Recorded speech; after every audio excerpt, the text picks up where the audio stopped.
friends, I'm Kaylee Kalagwas, Miss Teen Asia USA 2010, and I love the dSource. Doing my job, doing my job, doing my job, doing my job, doing my job, doing my job, doing my job,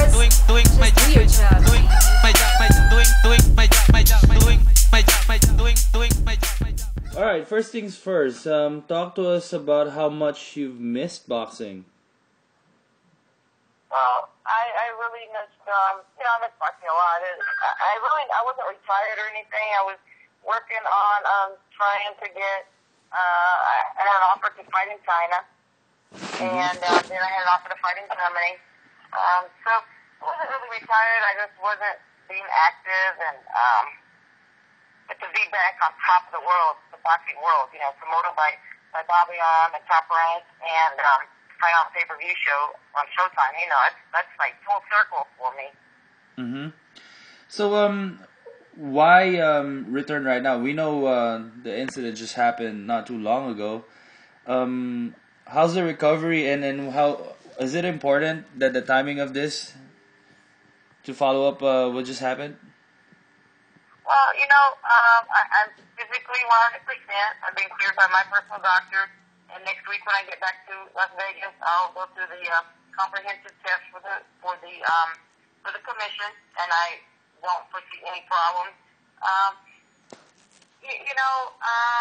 Before I left the hospital, I told everybody, my friends, my family, I said I'm gonna fight again, and I'm gonna fight again as soon as I can, and they thought I was crazy, and they were against it 100%.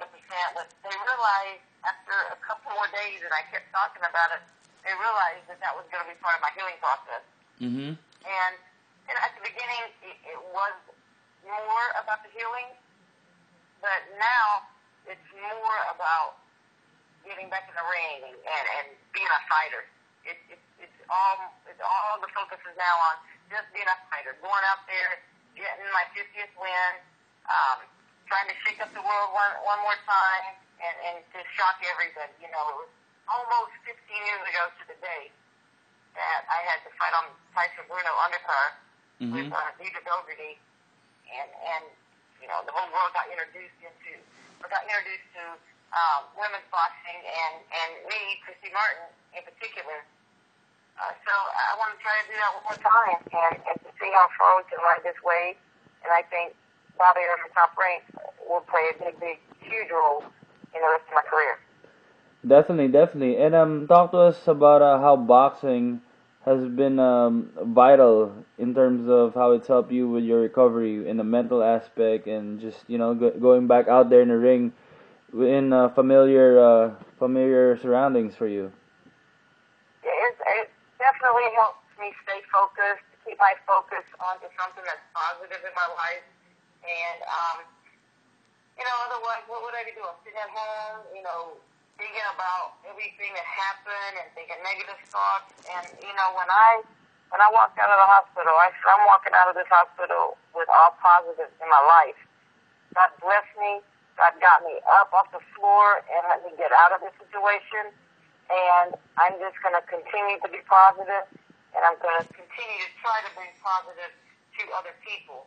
And through that, maybe being an inspiration for other people that have been in tough situations, domestic violence, domestic abuse, or just people that are having a tough time in life, period. To show them, hey, and I can get up and get back on my feet.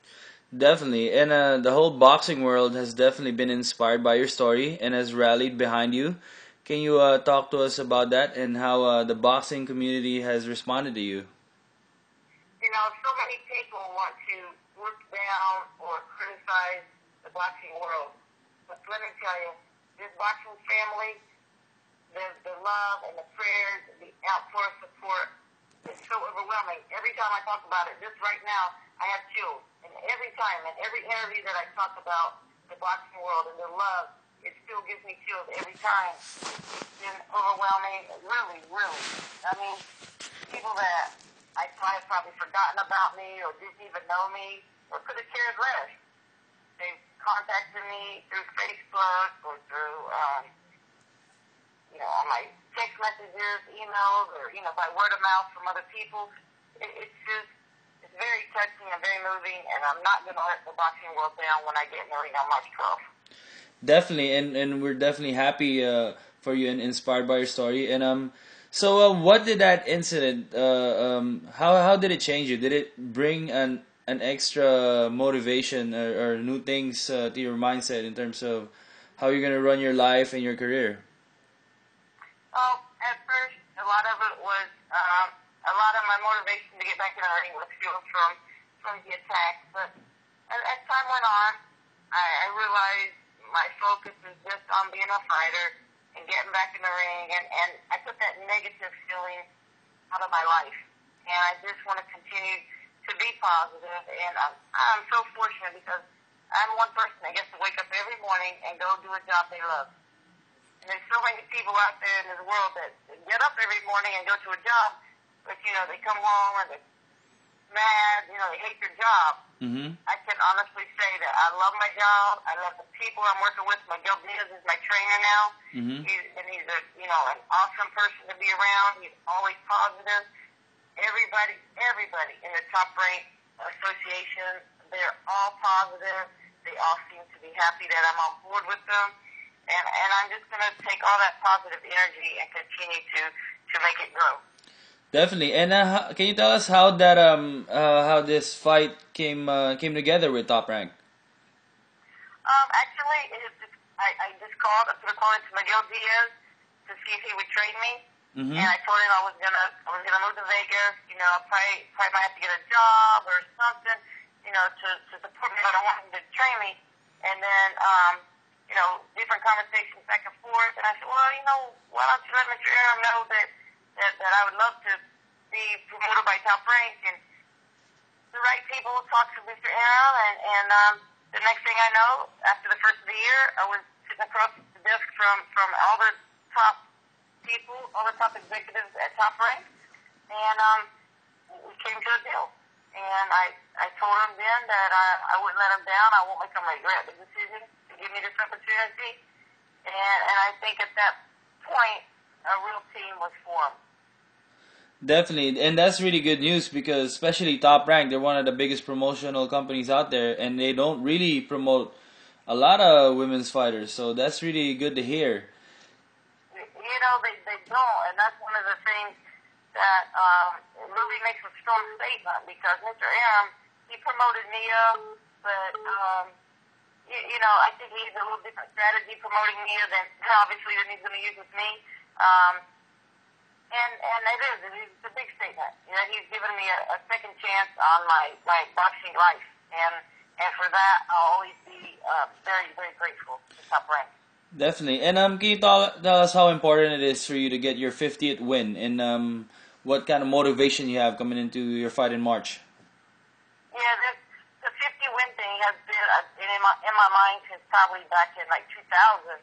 You know, when I was fighting for King all the time and 3 or 4 times a year. So it looked like that I was really close to 50.